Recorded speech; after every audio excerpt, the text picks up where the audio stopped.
Olá, meus irmãos, como vocês estão? Depois de uma semana que nós tiramos aí para alguns estudos, hoje nós iremos falar novamente com os senhores. Na semana passada nós falamos sobre o avivamento pentecostal no mundo e hoje nós estaremos falando sobre o avivamento pentecostal no Brasil. E para isso, meus irmãos, nós iremos iniciar falando desde o descobrimento do Brasil em 1500 pelos portugueses. Então vamos lá. Vamos tentar contextualizar de uma maneira que todos vocês possam me entender, né? Pedro Álvares Cabral, meus irmãos, ele chegou aqui com 13 embarcações e cerca de 1.200 homens. E na cidade hoje conhecida como Bahia, no estado conhecido como Bahia, ele avistou ali o Monte Pascoal e após um contato pacífico e troca de presentes com os habitantes na época que os indígenas, foi realizado uma missa no dia 26 de abril pelo Frei Henrique Coimbra, meus irmãos. O primeiro nome do Brasil, todos nós acredito que saibamos, né? Foi Ilha de Vera Cruz, depois Terra de Vera Cruz. Isto pela inspiração da cruz na fé católica, na cruz da fé católica, que foi implantada, ela veio e foi implantada nesta terra. Então, a cruz deu origem a esse nome, Ilha de Vera Cruz. Portugal, meus amados irmãos, uma nação muito católica que era, além da descoberta e colonização, ela tinha como missão o quê? Disseminar a fé católica romana em todas as novas colônias que ela conseguia abrir pelo mundo. Ocorre, meus irmãos, que aos poucos e com o passar dos tempos, as crenças católicas foram se misturando com as crenças dos escravos e dos indígenas que aqui estavam, né? E assim gerou uma espécie de sincretismo religioso como nós conhecemos hoje. Isso acabou por descaracterizar a fé católica romana, virou tipo uma mistura, uma miscigenação, né? E nós não podemos esquecer, meus irmãos, a ação dos jesuítas também e dos padres neste trabalho inicial aqui no Brasil. Em 1534, o padre Inácio de Loyola, ele atuava pela evangelização e pela catequese. Então ele já buscava ali combater através disso a reforma protestante que já vinha aos poucos querendo se instalar aqui no Brasil, como nós vimos na aula passada, nós estivemos esta aula na semana passada, né? Então eles já vinham querendo se encostar aqui no Brasil, né? Já estavam querendo se instalar aqui no Brasil, através de quem? Através dos americanos e através dos ingleses. Em 1759, os jesuítas foram expulsos do Brasil. E por quem? Pelo Marquês de Pombal. O que será que aconteceu, não é verdade? Para que isso acontecesse, para que eles fossem expulsos aqui do Brasil. Eles estavam se tornando o quê? Eles estavam se tornando absolutistas.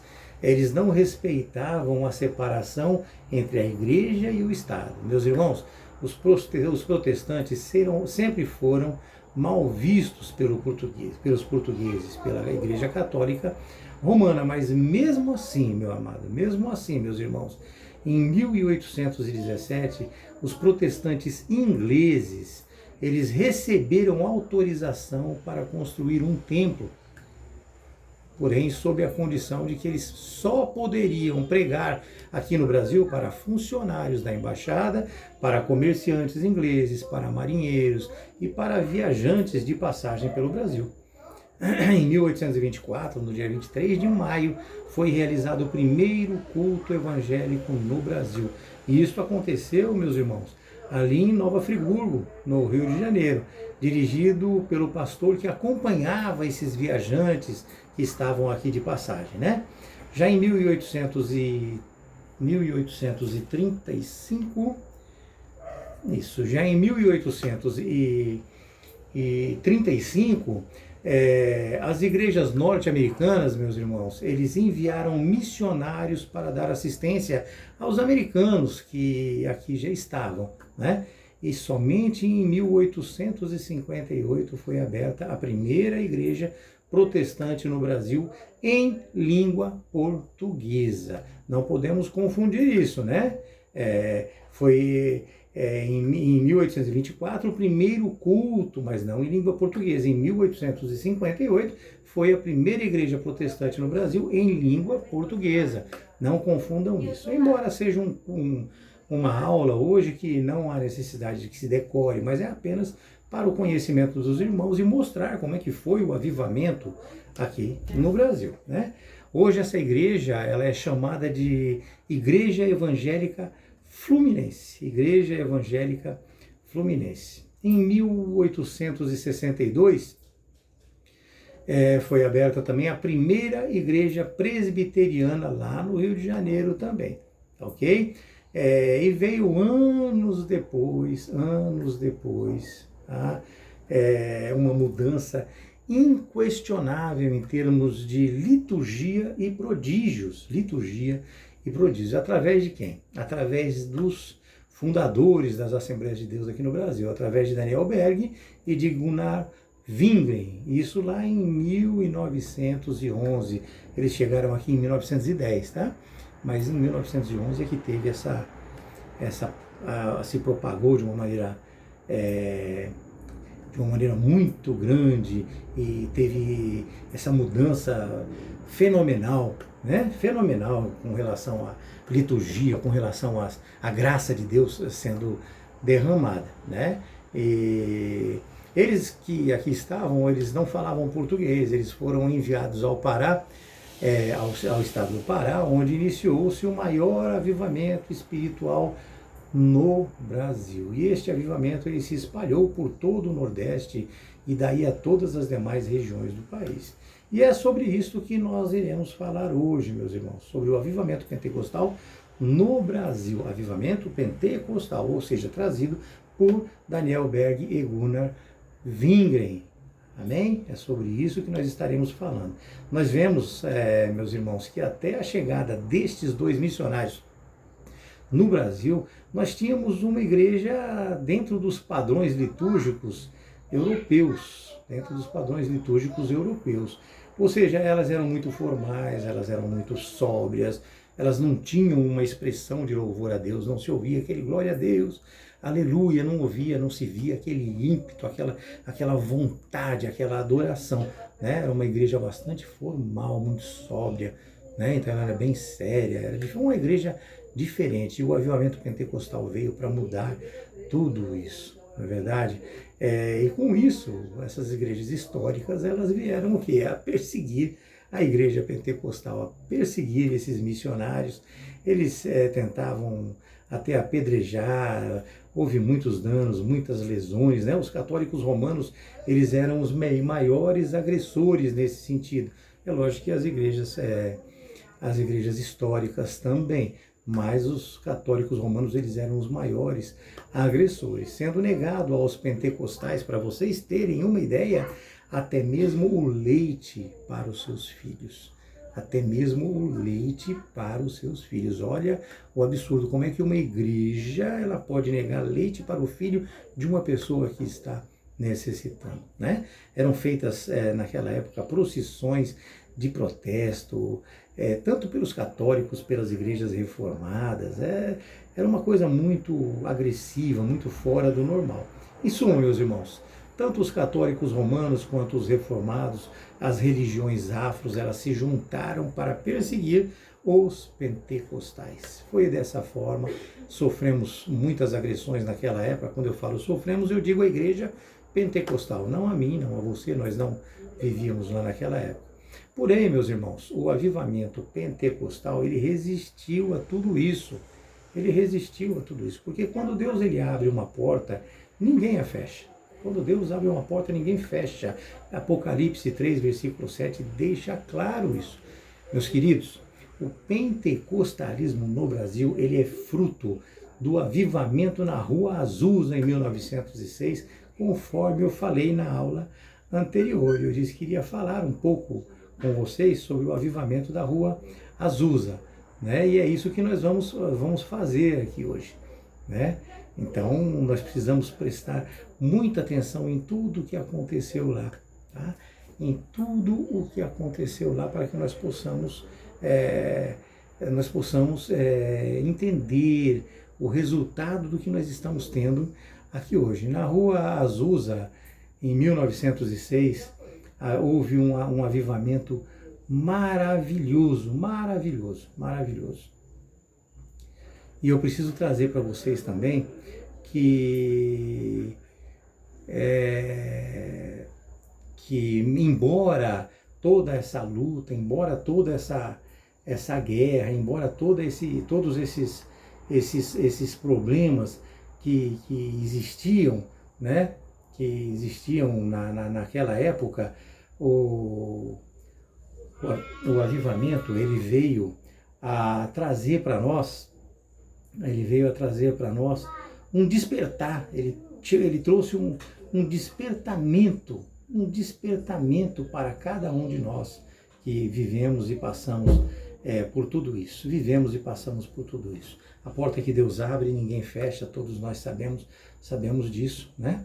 E eu vou falar um pouco com vocês agora sobre essa Rua Azusa, meus irmãos, sobre essa Rua Azusa, né? Nós não podemos permitir que as coisas cheguem a nós sem que nós saibamos a origem, destas coisas, né? Meus irmãos, houve ali um grande derramar do Espírito. Foi na cidade de Los Angeles, nos Estados Unidos, em 1906. Este avivamento, até hoje, ele fala muito aos nossos corações, mesmo já tendo ocorrido há mais de 100 anos, foi em 1906, como eu falei.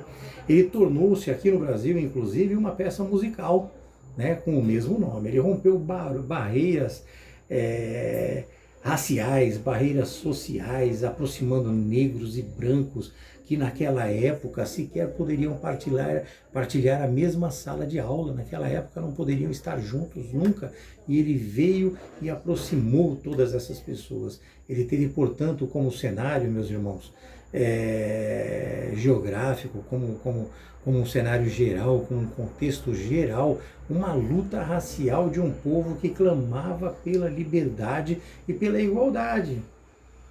E que assim eles escolheram viver um relacionamento íntimo com Deus. Portanto, o avivamento da Rua Azusa, ele influenciou milhares de pessoas e igrejas ao redor de todo o mundo. Ali foi aberta uma escola bíblica por Charles Fox Parham, o nome dele, em Topeka, nos Estados Unidos, frequentado pelo pastor William Sigmund. Ele era cego, ele era negro, ele era pobre, ele era filho de escravos. Tudo era muito difícil para ele, mas ele abriu vários grupos de evangelização, meus irmãos, vários grupos de evangelização. E entre eles este na Rua Azusa 302. Eles estavam num prédio um pouco menor, um pouco diminuto, e ali ele não comportava mais, então eles começaram a buscar. E na Rua Azusa, número 302, ali era uma antiga igreja, e que foi usada também posteriormente como estábulo, e depois como depósito. Então ali tinha muito luxo, tinha muita sujeira, e eles limparam aquilo tudo, deixaram mais ou menos arrumado, deixaram de uma maneira aceitável, né? E ali eles começaram a pregar a palavra, começaram a divulgar o Espírito Santo, a apresentar o poder do Espírito Santo, né, como pentecostais que eles eram, né?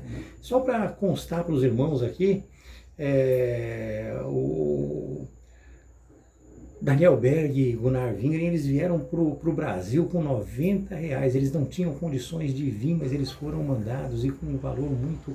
Eles chegaram aqui, eles não tinham muita opção, mas a gente vai comentar isso também no transcorrer da nossa aula, mas muito pouco. Eu não entrei muito nesse detalhe, mas a vida deles foi muito sofrida, muito sofrida. Este movimento, meus amados irmãos, até hoje ele repercute não somente aqui no Brasil, mas em todo o mundo, né?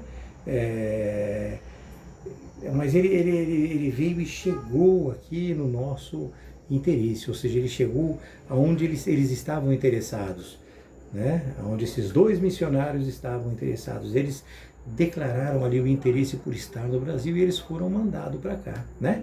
Ali estava Daniel Berg e ele fundou as Assembleias de Deus aqui no Brasil. Ele e o Gunnar Wingren, né? Eles se encontravam lá numa conferência e eles foram dicionados por quem? Por Adolf Olding. Eles foram enviados ao Brasil, mais precisamente ao Pará, sem a mínima condição financeira, como eu já falei para os irmãos.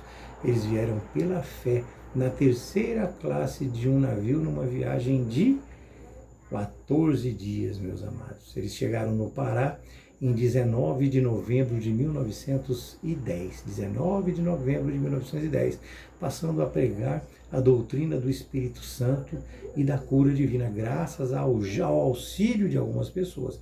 Vejam, portanto, meus amados, que Deus já nos avivou e pode nos avivar a qualquer momento, desde que nós busquemos isto no Espírito Santo. O texto de hoje, que é sugerido pelas Assembleias de Deus, é o de Atos 19, de 1 a 7, conforme pede a escola bíblica. Eu acredito que hoje será conveniente eu fazer a leitura, porque é um texto muito curto, então nós faremos esta leitura. Amém? E vamos lá. Nos diz assim o texto de Atos 19, de 1 a 7. E sucedeu que enquanto Apolo estava em Corinto, Paulo, tendo passado por todas as regiões superiores, chegou a Éfeso e, achando ali alguns discípulos, disse-lhes: recebestes vós já o Espírito Santo quando crestes? E eles disseram: nós nem ainda ouvimos que haja Espírito Santo. Perguntou-lhes então: em que sois batizados então? E eles disseram: no batismo de João. Mas Paulo disse: certamente João batizou com o batismo do arrependimento, dizendo ao povo que cresce no que após ele haveria de vir, isto é, em Jesus Cristo. E os que ouviram foram batizados em nome do Senhor Jesus, e impondo-lhes Paulo as mãos, veio sobre eles o Espírito Santo, e falavam línguas e profetizavam. Estes eram ao todo uns 12 varões, meus amados. Que maravilha, né? Que maravilha. Muito bem, meus irmãos, vamos entrar agora no que a Escola Bíblica Dominical das Assembleias de Deus nos direciona aqui a falar. É claro que não está igual, mas eu, em minhas palavras, vou passar para os irmãos aqui, né? Nós vemos claramente que a chegada do pentecostalismo no Brasil, meus irmãos, mudou de uma forma sobrenatural a liturgia já existente aqui. A instrumentalidade desses dois servos de Deus deu início ao maior avivamento espiritual em terras brasileiras. Mas vamos ao primeiro assunto, onde percebemos que o movimento de Atos dos Apóstolos se repete aqui no Brasil, né? Paulo ele pergunta aos discípulos lá em Efésio, como foi lido, se eles já haviam recebido o Espírito Santo quando creram. E isto está no contexto do nosso texto, né?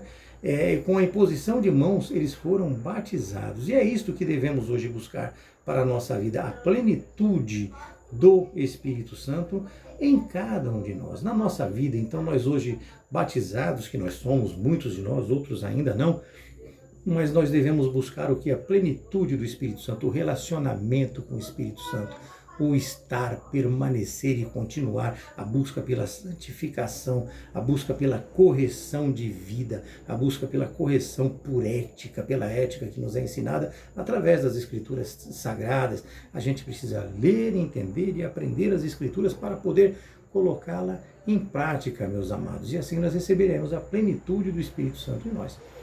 Nós sabemos, meus irmãos, que existem duas experiências distintas em Atos: a salvação e o batismo com o Espírito Santo.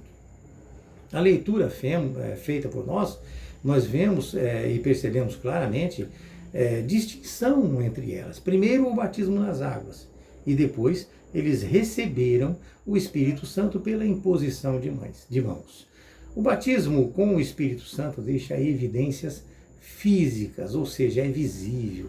A gente vê e ouve a pessoa falar em línguas, a gente ouve a profecia, a confronta depois com o resultado e temos verdadeiras profecias trazidas a nós por verdadeiros profetas né? E pastores que nos trazem, que falam em línguas e que nós conseguimos perceber que são línguas verdadeiras, porque eles as usam da maneira como ensina a Bíblia Sagrada, como ensina as Escrituras Sagradas, meus irmãos. É assim que nós podemos perceber fisicamente, é através do dom derramado sobre aquele que fala em línguas e sobre aquele que profetiza através do Espírito Santo. Nós percebemos vendo ali a verdade.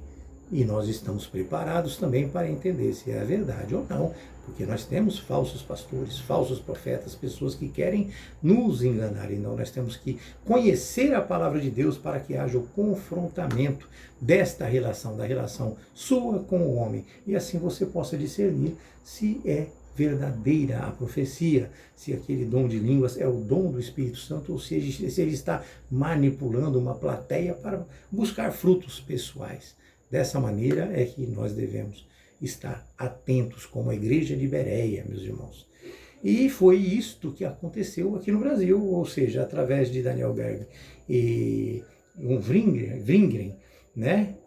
Pela direção de Deus, os dois que eram suecos, eles chegaram aqui e mesmo, meus amados, com a predominância das igrejas históricas, das igrejas tradicionais, muitos cristãos não haviam ainda experimentado o agir do Espírito Santo, tal qual os primeiros crentes em Atos, como no texto lido, não é verdade?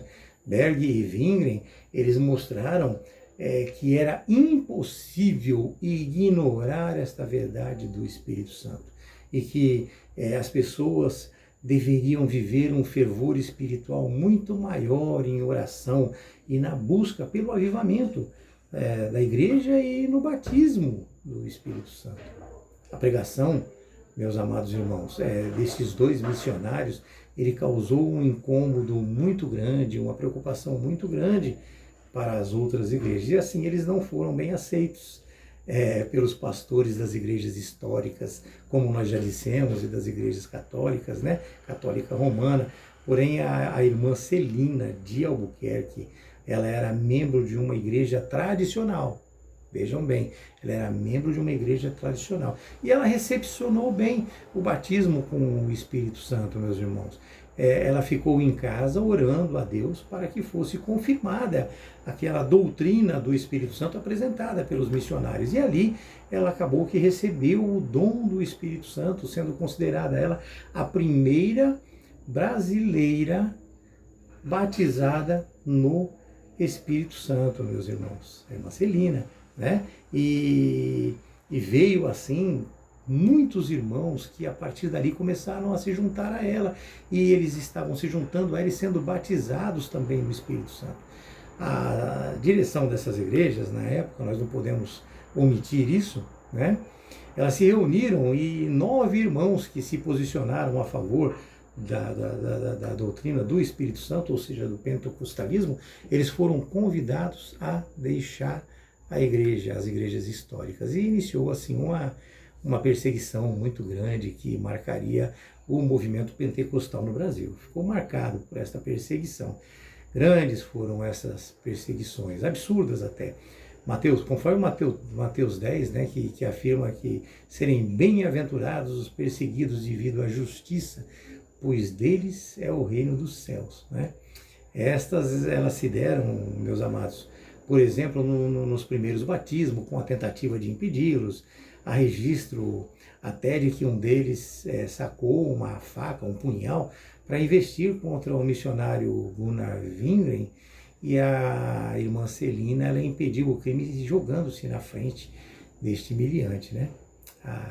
A casa onde eles pregavam, onde eles adoravam a Deus, ela foi apedrejada. Existem tantos relatos, meus irmãos, que registrados, né, que fica até dispensável falar de um por um, não é verdade? Mas o que importa para nós é que o Senhor, ele deu ali muitos livramentos ao seu povo. Salmos 34:7 diz que os anjos do Senhor acampam-se ao redor daqueles que o temem e os livra, né? E os livra, não é verdade? Embora os ataques, houve ali muitas intervenções, tanto como no sentido de dar proteção a esses missionários e aos membros agora da igreja, né? Como também intervenções divinas na vida do povo que estava ali com eles, né? Podemos citar alguns exemplos para os irmãos que estão registrados em livros, apenas alguns para não ficar muito longa também a nossa aula, mas no livro Diário de um Pioneiro, qualquer um pode ter acesso a ele, uma irmã foi curada de uma enfermidade incurável no lábio, um paralítico moribundo que não falava, ele foi curado e começou a ir ao culto, começou a partir daquela cura que ele passou ali, ele começou a frequentar o culto. Uma criança moribunda com febre foi curada, um homem com o corpo inchado e com febre também foi curado, e este, batizado também com o Espírito Santo, recebeu também o dom de profecias. Uma criança que morreu, meus amados, esse é o mais impressionante, uma criança que morreu e o seu pai já participando da congregação, ou seja, do pentecostalismo, né? O próprio pai tomou essa criança nos braços e clamou a Deus, e a criança voltou a ter vida, né? Coisa maravilhosa, né? E como estes, muitos outros sinais maravilhosos marcaram o avivamento pentecostal no Brasil. Eram sinais de Deus confirmando a pregação dos pioneiros aqui no Brasil, desses pioneiros aqui no Brasil, na verdade. E assim, a partir daí, meus irmãos, a igreja cresceu de uma maneira centrífuga, ou seja, ela cresceu de dentro para fora. Os cultos, eles começaram em um pequeno local e aí foi se expandindo, e aí se espalhou pelo bairro, e aí se espalhou pela cidade, foi se abrindo novas congregações, alcançando assim a dimensão e as proporções que nós vemos hoje. A dimensão e as proporções que nós vemos hoje aqui. Já naquela época, evangelizavam em hospitais, nas ruas, nas casas, evangelizavam em escolas, eles curavam, salvavam, batizavam com o Espírito Santo, eles oravam pelas pessoas, clamavam por elas, impunham as mãos, elas eram batizadas pelo Espírito Santo, né? E assim, esse avivamento, ele cresceu de uma maneira jamais vista, como jamais vista no nosso país, naquela época. E assim foi que se deu, conforme lá em Atos 1:8, que assim diz que recebereis a virtude do Espírito Santo e sereis testemunhas, tanto em Jerusalém como em toda a Judéia e Samaria, até os confins da terra. E nós vemos isso aqui no Brasil, meus irmãos, até os confins da terra, e hoje nós estamos vivendo isso aqui, né? E por que é que os pentecostais crescem, meus amados? Nós, pentecostais que nós somos, nós não pescamos pessoas em igreja, nós não buscamos pessoas em igrejas. O que nós fazemos é simplesmente evangelizarmos. Nós evangelizamos, nós discipulamos, e nós fazemos isso pelas Escrituras Sagradas, dentro e de acordo com as Escrituras Sagradas, pelo Evangelho de Cristo. Nós utilizamos verdades bíblicas, meus amados irmãos. E através de exemplos da nossa vida, através da nossa postura, da nossa ética, do nosso nível de relação com as pessoas, ou seja, pela transformação, nós passamos pelo batismo, nós cremos, passamos pelo batismo e nós oramos e buscamos a influência do Espírito Santo em nossas vidas. Esse avivamento vem, e quando ele vem nós damos frutos, e esse é o fruto que nós damos. Nós não saímos de qualquer maneira tentando pegar pessoas de qualquer jeito. A nossa igreja não precisa estar cheia de pessoas, a nossa igreja precisa estar cheia de pessoas que querem ser salvas, de pessoas que estão buscando a salvação e que querem a transformação. E nós temos que ser o exemplo de transformação para essas pessoas. Nós precisamos mostrar realmente uma mudança de vida. Nós precisamos mostrar que o ser humano, ele realmente muda. Nós temos que ter em nós aquilo que nós vivemos, mas temos que apresentar toda a transformação pela qual nós passamos. A aceitação que nós tivemos do Espírito Santo, a busca de relacionamento com Deus. Nós não somos santos, eu vivo falando isso para vocês. Não somos santos. Nós estamos aqui e nós convivemos com o pecado. A relação com o mundo é uma relação com o pecado, mas nós buscamos essa transformação e buscamos a santificação. A cada erro nós pensamos, nos arrependemos, pedimos perdão a Deus e não pecamos mais. Só que o ser humano, ele continua porque a carne é fraca. Paulo mesmo falou que a carne é fraca. Só que o que nós não podemos deixar de fazer é de buscar a santificação, buscar o relacionamento com Deus, estarmos cientes e apresentarmos a palavra de Deus através do nosso comportamento, através da nossa vida. Não podemos falar dela como os fariseus e fazer diferente. Nós temos que apresentar a palavra de Deus com os nossos atos, com as nossas palavras, com os nossos pensamentos, com as nossas atitudes, meus irmãos. Nós precisamos estar muito próximos de Deus para podermos vencer o pecado deste mundo. Para encerrar, meus irmãos, eu quero trazer apenas uma estatística para vocês. Segundo o IBGE 2010-2012, 86,8% da população brasileira se declara cristã. E dessas cristãs, dessas pessoas que se declaram cristãs, 26% se declaram evangélicos. Se declaram evangélicos. E isto é o fruto deste avivamento que nós estamos vivendo desde aquela época. Vocês veem o que isso trouxe para a população? 26% se declara evangélico. Nós estamos falando de 100 anos, 1906, né? Estamos falando do pentecostalismo, vamos dizer assim. Na verdade, embora nós tenhamos desde 1500 e pouco, alguma coisinha ali, as igrejas históricas, nós temos aqui desde 1500, desde 1906, o pentecostalismo aqui dentro. Então, 26% dos brasileiros, 2010, ok? IBGE 2010, eles se declaram evangélicos. Que Deus possa te abençoar, que Deus cuide de toda a sua vida, de toda a sua família, da nossa também, e que nós possamos estar sempre aqui, aprendendo e buscando estar sempre na presença de Deus. Que Deus cuide de toda a sua família, visite cada lar que assista essa nossa aula aqui, e ali dê paz, graça, sabedoria, comunhão, amor e muita saúde a cada um de vocês. Amém? Que Deus abençoe a todos.